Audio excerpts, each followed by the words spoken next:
Neste momento, temos o prazer de iniciar a troca de conhecimentos e discussões importantes com a aula magna ministrada pela doutora Silvia Maria Fonseca Silveira Massurá, presidente da Empresa Brasileira de Pesquisa Agropecuária Embrapa, com a moderação do professor doutor Alcido Elenor, presidente da SOBER.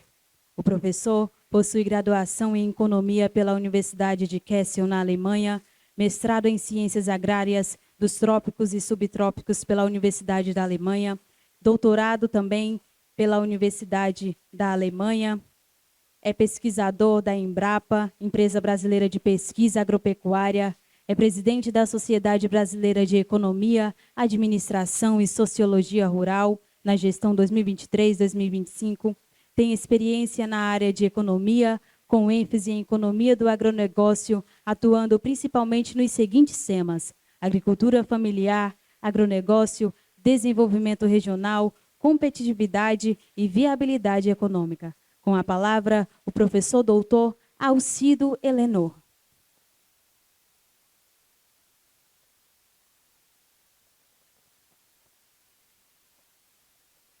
Bom, dando início, então,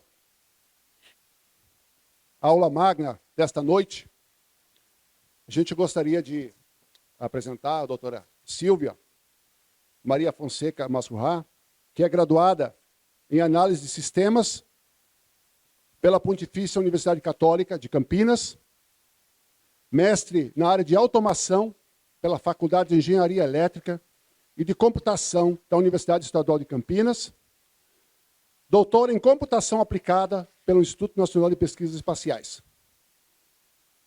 Presidente da Embrapa, não agrônomo, hein? Como agrônomo a gente pode falar isso. É pesquisadora da Embrapa desde 1989. Conhece a Embrapa bem. Foi chefe-geral da antiga Embrapa Informática Agropecuária, que hoje é a Embrapa Agricultura Digital. Chefe-geral de 2015 a 2022. Foi na gestão dela que aconteceu o realinhamento estratégico da unidade, que, para refletir melhor o papel multidisciplinar e transversal que ela tem, a mudança de informática agropecuária para a agricultura digital e tudo que vem junto com isso. Desde 2009 a 2015, ela também foi chefe adjunta de pesquisa e desenvolvimento daquela mesma unidade.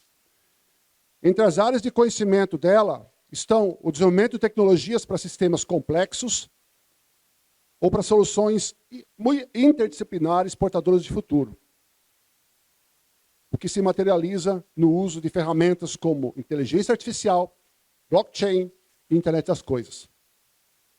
Ela é mineira da cidade de Passos, participou de importantes transformações na área da informática, na agropecuária, desde a fábrica de softwares, passando pelo advento da internet, até a presente era digital, onde a computação é transformada no terceiro pilar da pesquisa científica, ao lado da teoria e da experimentação, que os agrônomos costumam fazer, e outros também, né?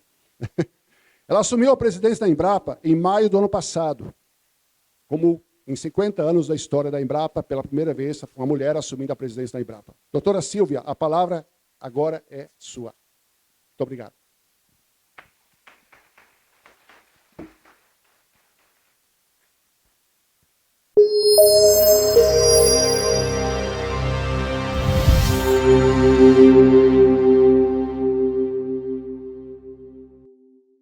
Boa noite a todos e a todas. Primeiramente, eu gostaria muito de agradecer, em nome do Alcido, presidente da SOBER, agradecer toda a diretoria da SOBER, toda a organização, pelo convite de estar aqui hoje. Gostaria também de cumprimentar o Zé Graciano, ex-ministro, ex-diretor da FAO, né, uma liderança inspiradora para todos nós. É um prazer encontrá-lo aqui, lá da Unicamp também, conterrâneo lá de Campinas. Então, agradecer, e é muito bom revê-lo aqui. E cumprimentar todos vocês, congressistas, alunos, as universidades parceiras. É uma oportunidade muito grande, né, esses congressos do networking que a gente faz para avançar. E eu realmente, Alcido, eu fiquei muito feliz com esse convite, porque nesse momento, né, que a agricultura brasileira está tão em voga, né, questionando sobre a sustentabilidade da agricultura brasileira, do ponto de vista econômico, ambiental e social, nada melhor do que fazer uma provocação no meio dos economistas e sociólogos, administradores, porque sem vocês a gente não consegue avançar e melhorar a nossa comunicação da agricultura brasileira. Bem, se pudesse ir passando aqui, por favor. Bem, todos vocês sabem, né, do nosso desafio. 50 anos atrás, éramos importadores de alimentos. Existia um desafio grande, né, de trabalhar com o cinturão tropical do nosso planeta. E aí, lá, 51 anos atrás, viu que havia necessidade de desenvolver tecnologia adaptada ao nosso tipo de clima e solo. E, naquele momento, então, foi criada a Embrapa. Lógico que a gente já tinha os órgãos estaduais de pesquisa, né, o Instituto Agronômico de Campinas, que tem há mais de 130 anos, e outros. Mas, naquele momento, viu-se que havia necessidade de uma estratégia federal para que a gente pudesse desenvolver, primeiro, pensar na nossa segurança alimentar, garantir a segurança alimentar do nosso país. E, graças, à ciência e à tecnologia, nós conseguimos cada vez mais desenvolver tecnologia adaptada ao nosso tipo de clima e solo.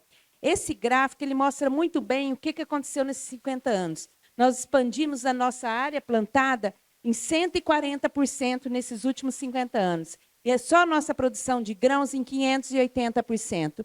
Isso mostra que é graças à ciência e tecnologia que a gente conseguiu aumentar a nossa produção e a nossa produtividade. Próximo. Bem, e aí a gente teve todo esse desenvolvimento tecnológico, né, com a expansão da soja para o cerrado. Hoje, a gente já vem trabalhando também com o nosso trigo tropical, é um dos grandes que a gente ainda importa, né? A gente quer criar nossa independência tecnológica e garantir a nossa autossuficiência em trigo. Estamos trabalhando para que isso aconteça daqui, no máximo, 2, 3 anos. Então, cada vez mais, a gente vem desenvolvendo tecnologia para aumentar a nossa produção, produtividade e garantir nossa segurança alimentar. Próximo.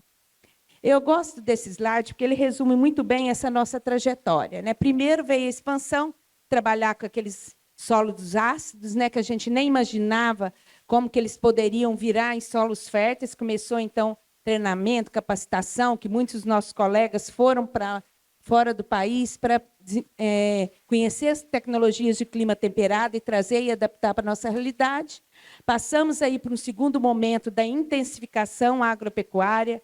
Começamos a trabalhar. Então, teve primeiras monoculturas, a questão do desenvolvimento de fertilizantes. Viemos para esse segundo momento dos sistemas integrados, consorciados, a intensificação no início dos anos 90, no início dos anos 2000. Começamos aí aquela parte da desenvolvimento da biotecnologia, da agricultura de precisão naquela época. E aí nós passamos por um terceiro momento, que é o desenvolvimento cada vez mais de práticas sustentáveis. Quer dizer, nós começamos a pensar que a gente precisava desenvolver uma agricultura, melhorar a nossa produção, a nossa produtividade, mas de maneira sustentável, não só do ponto de vista econômico. Por exemplo, sistemas integrados, sistemas consorciados, integração lavoura-pecuária-floresta, integração lavoura-pecuária e outros sistemas consorciados. E aí, hoje, nós estamos, né, e somos visados cada vez mais como que a gente pode melhorar a nossa produção de alimentos saudáveis, garantir a nossa segurança alimentar, mas pensando em todos os nexos, né? Como que a gente pode fazer isso? Preservando a nossa biodiversidade, preservando os nossos recursos naturais, como que a gente pode recuperar áreas degradadas que a gente, nesses 50 anos, né, muitas vezes, hoje, a gente pode recuperar para produzir e aumentar a nossa produção e a nossa produtividade. Alinhar isso, nós temos o grande desafio, nós temos 5 milhões de produtores rurais, de propriedades rurais, apenas 10% são esses grandes produtores que exportam. Como que a gente pode melhorar a renda dos pequenos e médios produtores, fazer agregação de valor, aliar isso à cultura, à tradição, né, à identificação geográfica, turismo local. Aqui em Tocantins é um exemplo típico que isso pode ser melhor trabalhado, entre outros estados do nosso país. Próximo. Bem, e para isso nós temos o grande desafio, que a ONU, a FAO, todos comentam, né, da gente ter, aí, segundo dados, até 2050, nós vamos ter 9 bilhões de pessoas. Como nós podemos fazer isso, então, de maneira sustentável, sem a gente aumentar a nossa produção, a nossa produtividade de maneira sustentável do ponto de vista ambiental e natural. Próximo. E aí tem algumas mega tendências. Primeiro, a questão da sustentabilidade, que eu já comentei, nas 3 dimensões. Nós temos aí, cada vez mais, nós temos trabalhado com tecnologias para mitigação do impacto das mudanças climáticas. Nós temos cada vez mais trabalhar com tecnologias para adaptação às mudanças climáticas. Esse é um dos grandes desafios que nós temos. Paralelo a isso, nós temos as transformações que estão acontecendo do ponto de vista do consumidor final. Cada vez mais preocupado com nutrição e saúde, origem dos alimentos, está exigindo que, além da sustentabilidade, a gente traga rastreabilidade, transparência no processo de produção. Tudo isso aliado à intensificação tecnológica, cada vez mais a gente vê novas tecnologias chegando no campo para aumentar essa produção e essa produtividade, como que nós podemos usar esses dados e informações para melhorar a tomada de decisão do produtor rural. Temos aí cada vez mais que trabalhar com a governança e a gestão de risco, não só do ponto de vista climático, mas sanitário, do ponto de vista de mercado, do ponto de vista econômico, e aí tem um papel muito importante, né, vocês que trabalham nessa área. E tudo isso é ligado a essa biorrevolução que está acontecendo, que a gente cada vez mais vai passar do modelo baseado numa economia fóssil para uma economia baseada em controle biológico, em produtos baseados na biorrevolução. Próximo. Bem, e aí a gente vê que tem um grande desafio que a FAO coloca, que é justamente dessas transformações sistêmicas que a gente tem que trabalhar. Não dá mais para a gente trabalhar, a agricultura hoje ela é multifuncional, não dá mais para a gente trabalhar de forma isolada. Por isso, Alcido, que esse tipo de congresso é muito importante para a gente estar discutindo, não só do ponto de vista de economistas, mas também de sociólogos, essa visão mais multifuncional e multidisciplinar da agricultura brasileira, que é onde a gente vê a oportunidade da gente poder, aliado a isso, trazer a correlação com outras áreas, como energia, a questão a questão ambiental, como que a gente vai trabalhar tudo isso de forma sustentável, aliado aos objetivos de desenvolvimento sustentável, como que a gente vai fazer isso para agregar valor dentro dos sistemas de produção, para atender esse novo consumidor, que é muito mais exigente. E aí muitas pessoas ficam preocupadas. Nossa, tem o Green Deal, que é a questão da Europa exigindo aí, cada vez mais como rastreabilidade dentro para poder comprar os nossos produtos, não só os nossos, de vários países, mas a preocupação maior não é nem isso, a preocupação maior é o novo consumidor, que ele mesmo está exigindo esse tipo de tecnologia. Próximo. E aí, pensando nisso, nessa revolução sustentável, eu já comentei aqui com vocês, a gente divide aí em 4 grandes eixos. Primeiro, a transição nutricional que eu comentei, né? O consumidor mais preocupado com nutrição e saúde. Tudo isso, hoje, depois da pandemia, a gente viu a importância da gente trabalhar a questão de saúde única, One Health, cada vez mais. A gente não dá para pensar em sanidade animal, sanidade vegetal, desarticulado da sanidade humana. Hoje existe toda uma complexidade que a gente tem que estar trabalhando em relação à saúde única. Quando a gente fala de transição energética e mudanças climáticas, a agricultura, né, ela, além de ser o grande... hoje, né, o nosso fonte de alimentos, ela também é onde a gente pode produzir energia renovável sem prejudicar a produção de alimentos. Mas a gente tem o desafio das mudanças climáticas, e cada vez mais as mudanças climáticas, a gente está vendo eventos extremos, né? A gente vê cada vez mais como aconteceu no Rio Grande do Sul, que não dá nem tempo da gente planejar, e já vem ou secas, né? Como veio agora no norte do país, aqui, extremas, há 2 anos atrás, e veio enchentes extremas, como veio agora no Rio Grande do Sul. E a gente tem o desafio, então, da inclusão socioprodutiva do pequeno e médio, que é o pequeno e o médio produtor, que fica refém de tudo isso, né? Porque o grande produtor ele ainda tem capacidade de investimento, ele consegue investir mais, mas o pequeno e médio tem mais dificuldade, como que ele pode entender como as novas tecnologias podem agregar valor, reduzir custos, ou até mesmo melhorar a gestão da propriedade, ou gestão da produção, ou até mesmo trazer um selo de sustentabilidade tão exigido no mercado.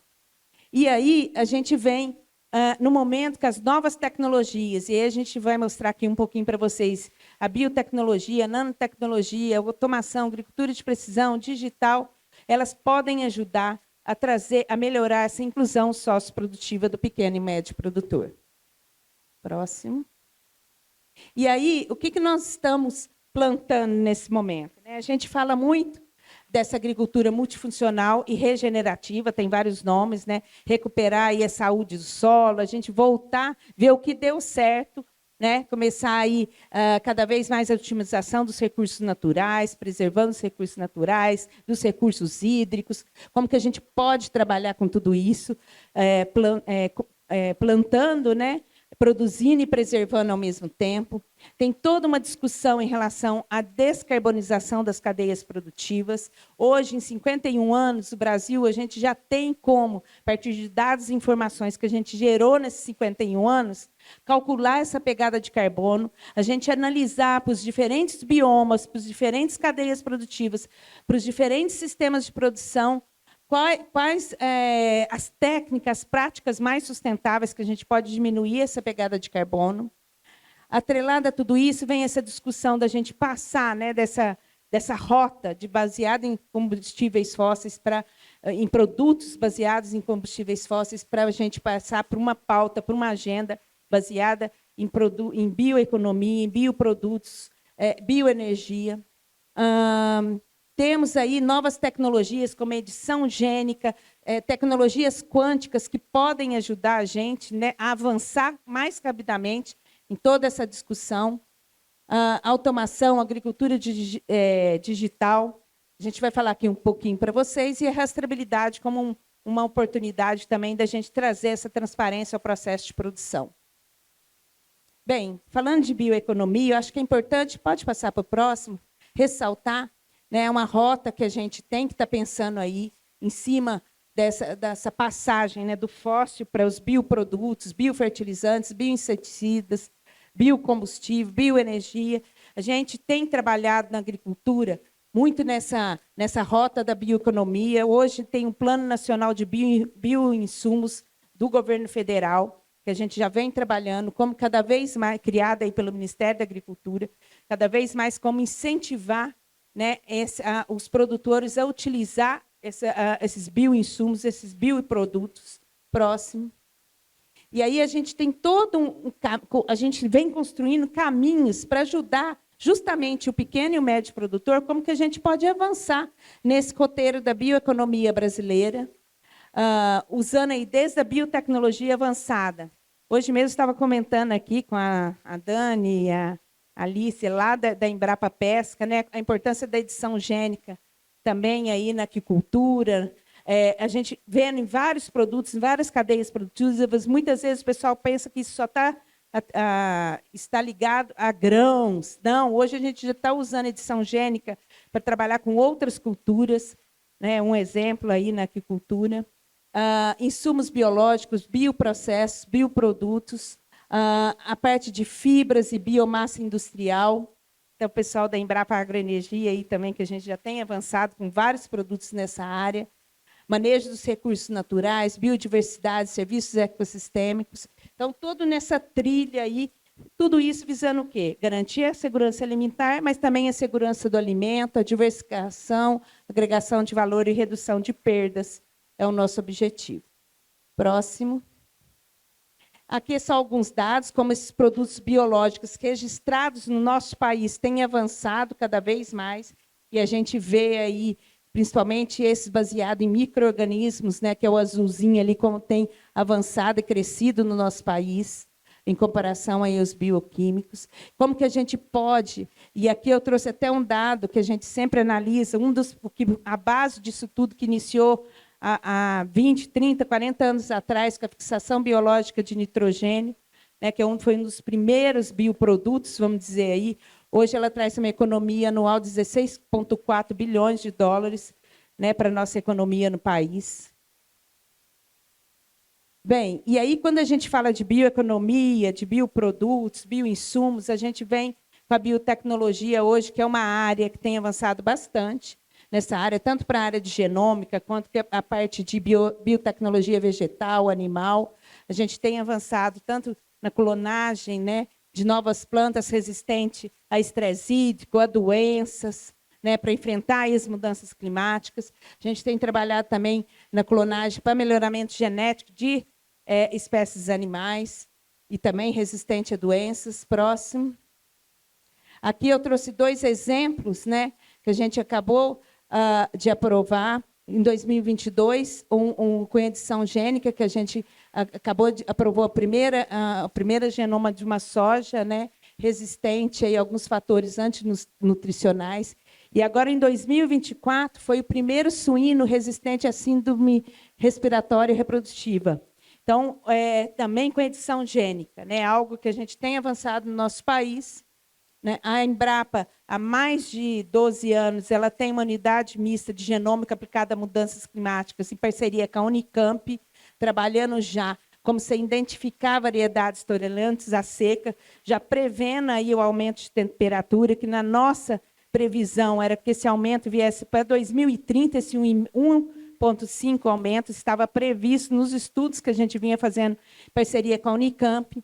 E aí ele veio agora, esse 1,5 a gente já bateu agora em 2024. Então, cada vez mais a gente precisa avançar e correr com vários desses trabalhos, né, que a gente vem trabalhando. Hoje a gente tem um desafio da parte de genômica, atrelado à parte de fenotipagem, que precisamos avançar mais rapidamente, justamente considerando todo o ambiente, todos os aspectos ambientais que interferem na produção de alimentos.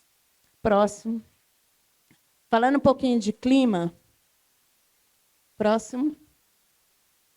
A gente trouxe, né, alguns dados aqui que vocês já devem ter visto, né, dados da FAO, que mostram aí que os sistemas agroalimentares hoje eles são responsáveis por cerca de 30% da emissão de gases. A gente tem visto que o financiamento para essa questão de mudanças climáticas destinado aos sistemas agroalimentares teve uma redução. A gente precisa trabalhar para que seja investido mais, que a gente consiga mais recursos para trabalhar com esse tema.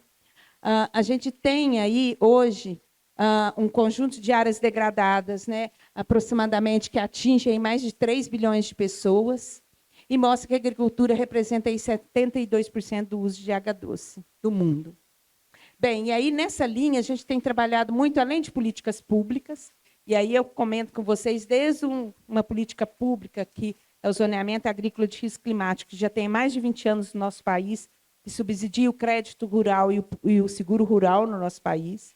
A gente gera aí uma matriz de risco para 44 culturas, para 5 mil municípios, considerando as séries climáticas, qual a cultivar mais adequada, qual a melhor época para plantar e onde. E isso aí é para diminuir o risco do crédito. Isso é trabalhado nos bancos, nas seguradoras. Entretanto, dados os eventos extremos, nós temos que acelerar e começar a trabalhar com sistemas de alerta. Então, precisamos trabalhar mais, investindo em mais políticas públicas nessa área. Eu já falei que a gente tem que intensificar as nossas tecnologias para adaptação a mudanças climáticas, para visando essa agricultura multifuncional.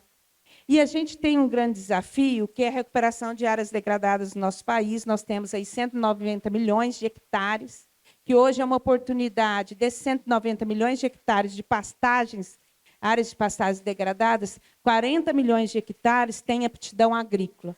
Então, como que a gente poderia utilizar essas áreas para a gente recuperar essas áreas para produzir, né, sem precisar derrubar nenhuma árvore, sem precisar trabalhar com expansão de área? Isso é um desafio que nós temos no nosso país. A Embrapa vem fazendo um estudo, eu vou mostrar aqui um pouquinho para vocês, cruzando esses dados. E só para comentar, além disso, né, esse programa de recuperação de áreas degradadas do governo federal, a gente vem trabalhando também com modelos tropicalizados para a questão do cálculo de carbono, para diferentes culturas, para diferentes sistemas de produção.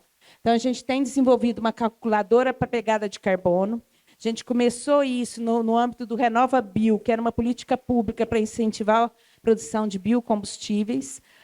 E hoje a gente tem usado essa calculadora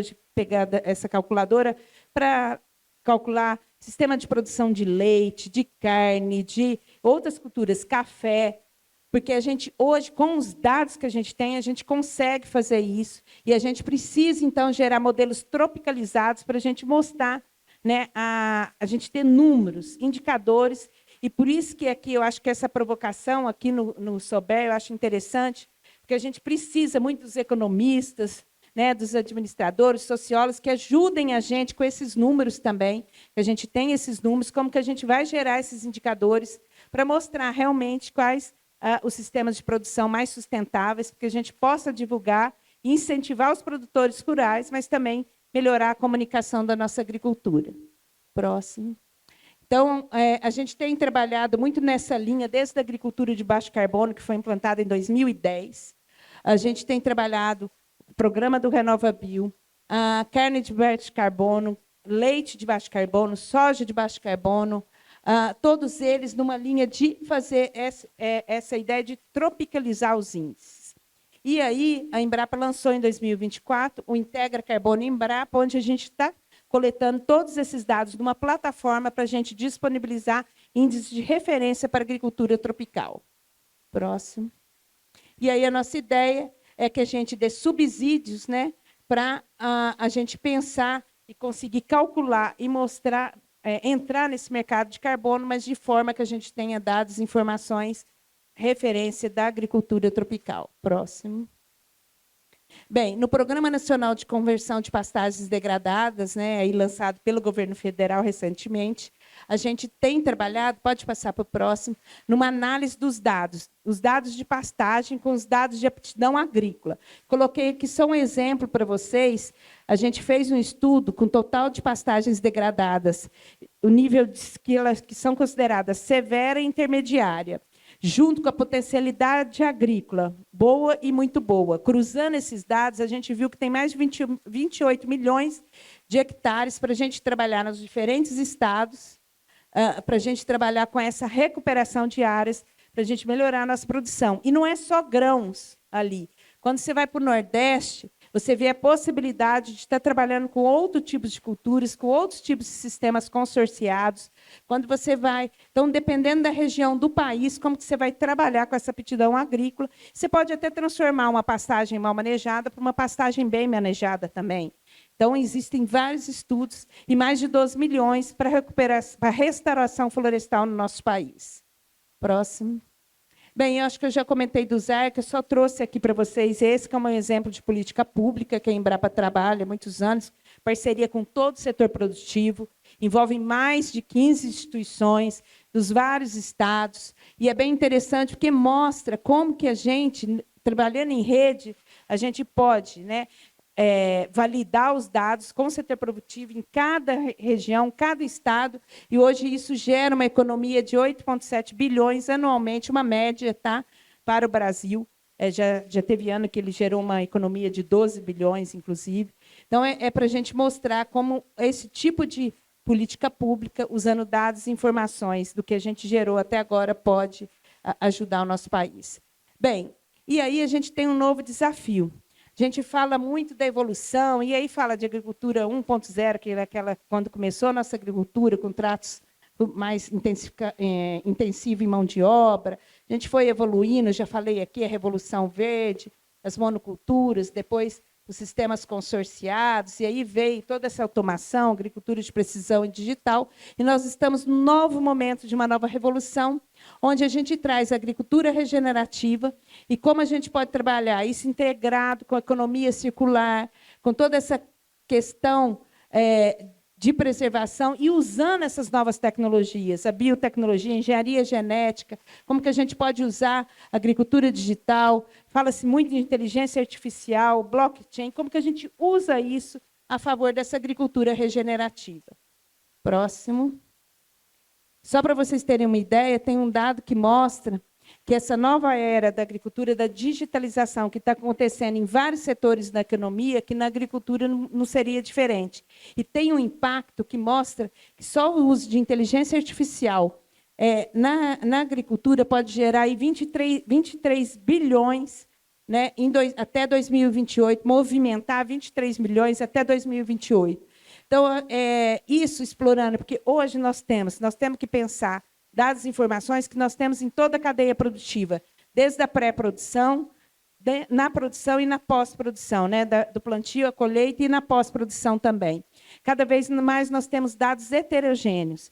nós temos dados climáticos, nós temos dados espaciais, imagens de satélites de diferentes resoluções. A gente hoje, né, com esse advento dos drones, a gente consegue monitorar lavouras. Então, informações que antes eram difíceis da gente estimar safra, hoje já facilita, né, com essas novas tecnologias. Então, como que a gente utiliza isso? E aí vem toda essa questão da inteligência artificial, dessas novas tecnologias, como pode ser usada para trazer mais dados e informações para a agricultura brasileira. Próximo. E aí a gente coloca a inteligência artificial nesse cenário como a inteligência artificial do agro, que é essa que eu estou falando, que você está monitorando no campo para coletar dados, ou para estimar safra, ou para monitorar pragas e doenças, ou para estimar a produção e a produtividade a partir de dados de uma colheitadeira.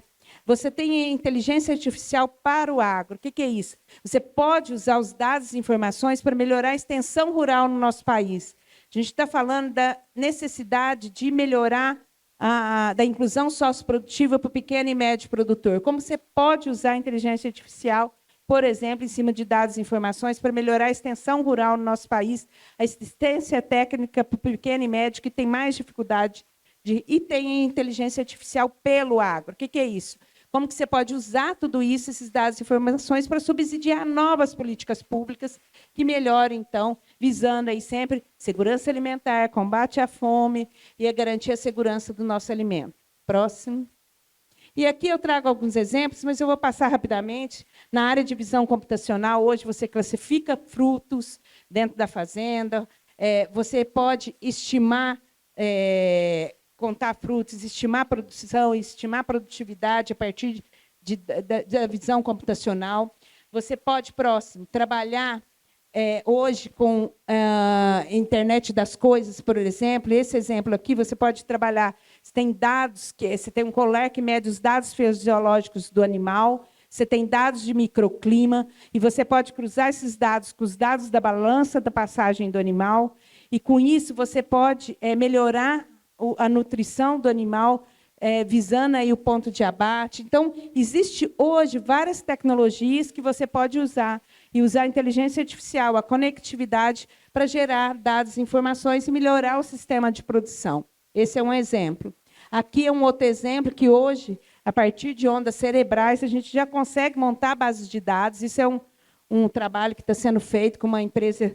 A gente desenvolve as bases de dados, como que o fitopatologista, o entomologista pensa quando monta a base, quando ele infere conhecimento, e isso aí hoje pode ser utilizado para você automatizar esse processo de diagnóstico de doenças de plantas. Próximo. E aí a gente tem vários outros desafios, né? A gente hoje já vem trabalhando com as tecnologias quânticas, isso já vem sendo discutido em outras áreas, mas que são áreas que vão influenciar na agricultura também, porque com esses modelos climáticos, cada vez mais dados e informações, nós vamos precisar, né, das tecnologias quânticas. Isso aí vai ser importante também na criptografia. Hoje, né, a gente já estamos trabalhando com isso. Só para vocês verem, hoje já tem equipamento, né, análise de solo, que é o básico da agricultura. Muitas vezes a gente tem aquele trabalho tradicional que demora dias no laboratório. Hoje a gente já tem capacidade do equipamento baseada na técnica LIBS, que é usada na NASA, que você pode coletar os dados em alta escala de solo, classificar esses dados, não só os dados de fertilidade do solo, mas também os dados de cálculo de carbono. Depois, esse solo ser avaliado, e ser avaliado do ponto de vista biológico, se o solo é saudável, se não é. Isso hoje tudo automatizado, que você ganha escala e auxilia e automatiza aí a agricultura brasileira, e você consegue ganhar escala. Próximo.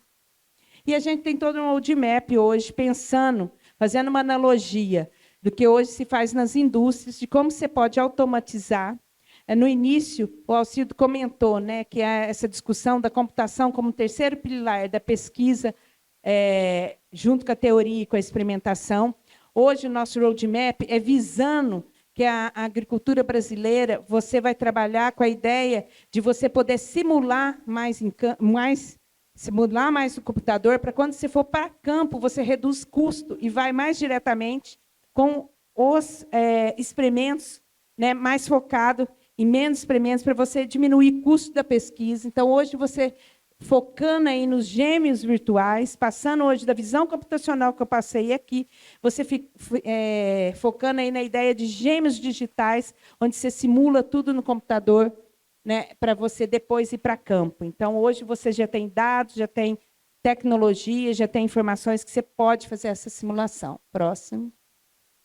Bem, na linha do que eu falei do IA para o campo, a gente hoje já trabalha na ideia, junto com o Ministério da Agricultura e o Ministério da Defesa, o Ministério da Agricultura Familiar, Desenvolvimento Agrário e Agricultura Familiar, a gente vem trabalhando um projeto com o ICA e com o BID, para você melhorar, disponibilizar as informações para o produtor rural e essa informação chegar via o WhatsApp para ele, que é um programa que chama Ter Mais Digital.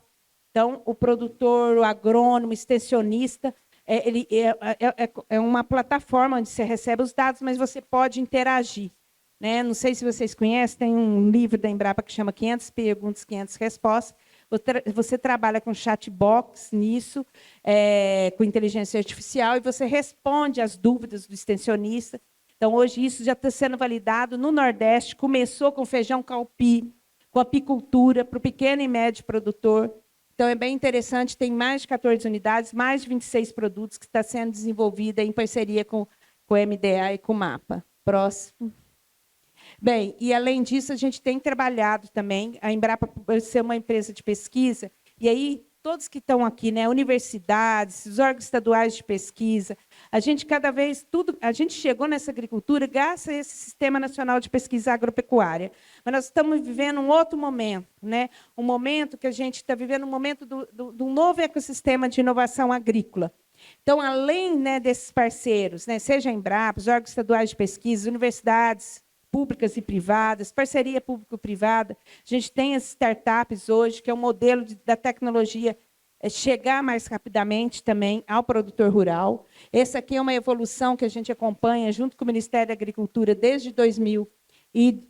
Na verdade, a gente acompanha desde 2016, quando a gente tinha 85 startups. Hoje a gente já tem 1.953 startups. Como que isso tem trabalhado, como que isso tem movimentado esse ecossistema de inovação agrícola? A gente aqui na universidade, né, aqui na Federal do Tocantins, a gente sabe desse movimento junto com estudantes, a importância disso para a gente trazer, né, essa nova geração que é empreendedora, que pode ajudar a prestar serviço, a levar tecnologia para o campo. Então, isso também tem movimentado muito. Próximo.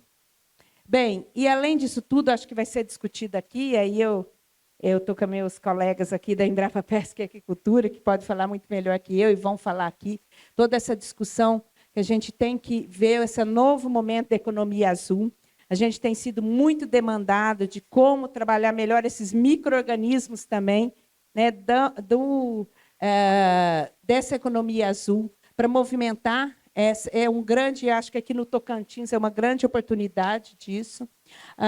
Aqui tem alguns dados, né, mostrando aí que 1 quilo de bife, né, você usa 13.000 litros de água, enquanto que das pulses, 1 quilo, 1.250 litros. Então, assim, mostrando cada sistema de produção, a gente fazer essa análise, né, dada essa escassez de recursos hídricos, o que a gente pode trabalhar com isso e melhorar. Próximo. E aí, aqui, só passando, né? Aí acho que eles vão trabalhar aqui, vocês vão mostrar, vão ter oportunidade de mostrar aqui, tanto na pesca quanto na aquicultura, todo esse trabalho que a gente está fazendo de edição genômica e tudo mais para evoluir essas áreas. E aí a gente não podia deixar de falar da parte de agricultura familiar e comunidades tradicionais e povos originários. A Embrapa também e nossos parceiros têm trabalhado muito nessa. Primeiro, a gente está trabalhando com uma crise humanitária muito grande lá nas áreas indígenas do Oiapoque, com problemas de doenças na cultura da mandioca. A gente está resgatando, né, as sementes, os bags de mandioca, fazendo um treinamento, todo um trabalho junto com a extensão rural, lá para que a gente possa recuperar essas sementes, as sementes originárias nessas aldeias, para poder ajudar. Tem todo um planejamento também de material, né, propagativo de qualidade, em quantidade, que a gente está trabalhando com eles. Próximo. A gente está fazendo um trabalho aí também para melhorar 25 sistemas agrícolas tradicionais no nosso país, então, diretamente com o plano de conservação da dinâmica, resgatando o que a gente tem e trazendo junto aí com a extensão rural para melhorar esse trabalho, né, aqui nessa distribuição pelo nosso país. Próximo. Bem, e aí, só para fechar, eu queria falar para vocês que o momento que a gente vê é um momento muito dinâmico, é um momento desafiador, né, de sistemas complexos que a gente tem que trabalhar.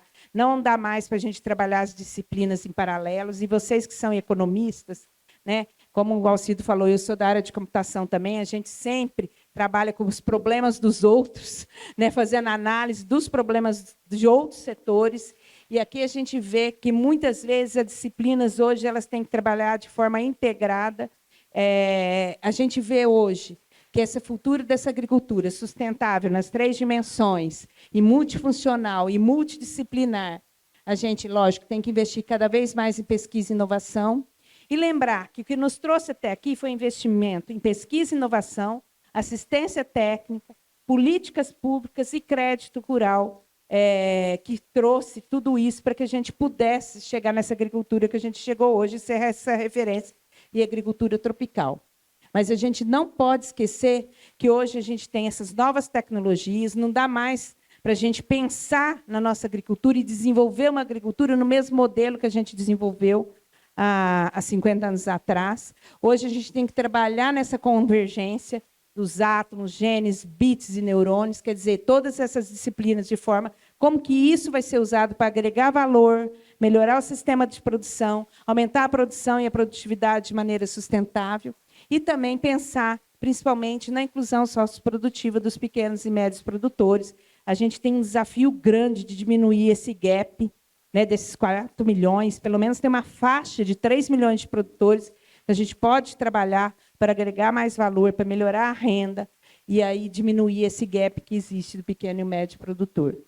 E aí, sim, ajudar a garantir a segurança alimentar no nosso país e no mundo todo. Eu só trouxe essa fala também, a gente teve o G20 agora, a Embrapa coordenou o G20 com as instituições de pesquisa de 20 países, foi em maio.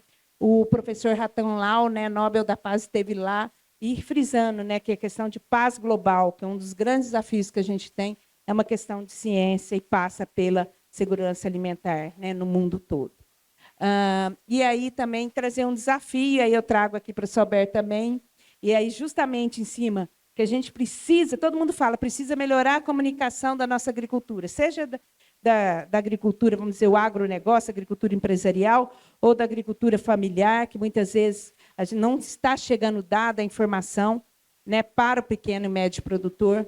A gente tem um desafio que na COP30, em 2025, né, do ano que vem, onde a gente tem uma grande oportunidade de mostrar para o mundo todo o que a gente desenvolveu, muito dos roadmaps que eu mostrei aqui, mas muito do que a gente está para fazer, né, como que a gente pode produzir, aumentar a produção e a produtividade de maneira sustentável, e também como que a gente vem trabalhando aí, né, de A a Z, como eu sempre falo, de açaí a zebu, né, como que a gente vem trabalhando com os sistemas agroflorestais no norte, com os sistemas de agricultura familiar, que 78% está no Nordeste do nosso país, como que a gente trabalha isso de maneira integrada. Então, eu acho que é uma grande oportunidade para a gente. E aí, aqui a minha provocação aqui na Sober é como que, tendo esses desafios, né, que o Brasil tem, mas não é só o Brasil, o mundo todo, a gente poderia, né, os economistas, sociólogos, poderiam trabalhar de forma integrada para que a gente melhorasse ou trabalhasse melhor esses dados e informações para a gente pudesse divulgar, né, e até melhorar, até para ter um retorno, feedback para nós mesmos, pesquisadores, como que a gente pode melhorar os nossos sistemas de produção de maneira sustentável. Então, fica aqui a provocação que a gente esteja lá na COP 2025, podendo mostrar muito do nosso trabalho, do que a gente faz na agricultura brasileira. Agradeço aí a atenção de todos e coloco aí à disposição. Tá bom? Muito obrigada a todos e um ótimo evento a todos vocês. Muito obrigada.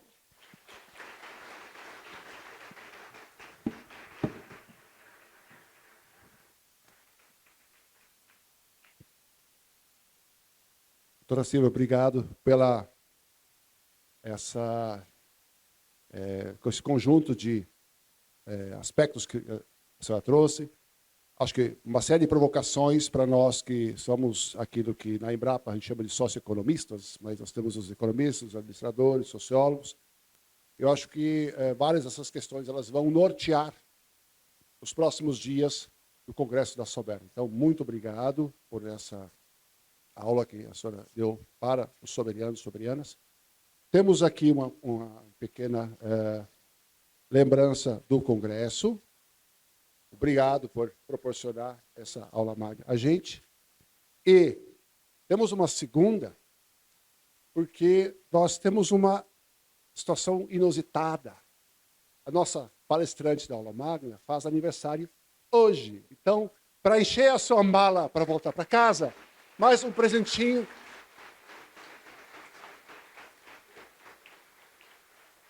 Leve um pouco do Tocantins na sua mala de volta para Brasília. Parabéns.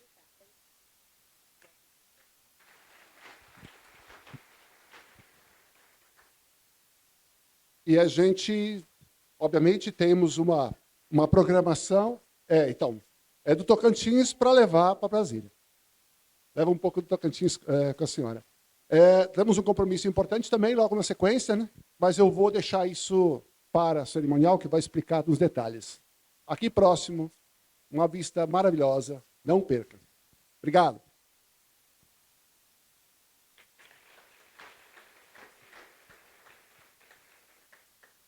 A Universidade Federal do Tocantins expressa sinceros agradecimentos à doutora Silvia Maria Fonseca Mashrah, não só pela temática, mas também pela oportunidade de difusão de conhecimentos apresentados à comunidade e principalmente aos nossos acadêmicos. Muito obrigada.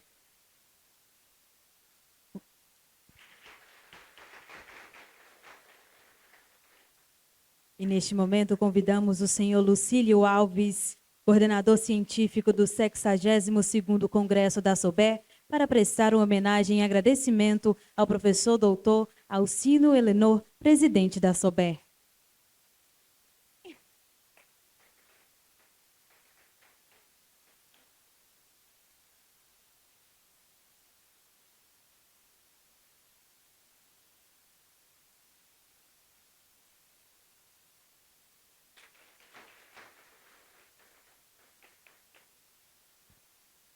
Informamos que as atividades do Congresso continuam amanhã, a partir das 8 horas, neste auditório na parte da manhã e no Bloco J na parte da tarde. Todas as atividades serão aqui no campus da UFT e continuarão até o dia 1º de agosto. Gostaríamos de estender nossos sinceros agradecimentos a todos os presentes que tornaram este evento verdadeiramente especial. Um agradecimento especial também aos patrocinadores e à comissão organizadora, que está trabalhando incansavelmente para tornar esse congresso da SOBER um grande sucesso. Convidamos a todos para participarem do coquetel de abertura do evento, que será oferecido no terraço no prédio da reitoria da UFT, a poucos metros daqui, para celebrarmos o início deste grande congresso. Desejamos boa noite a todos e bom evento.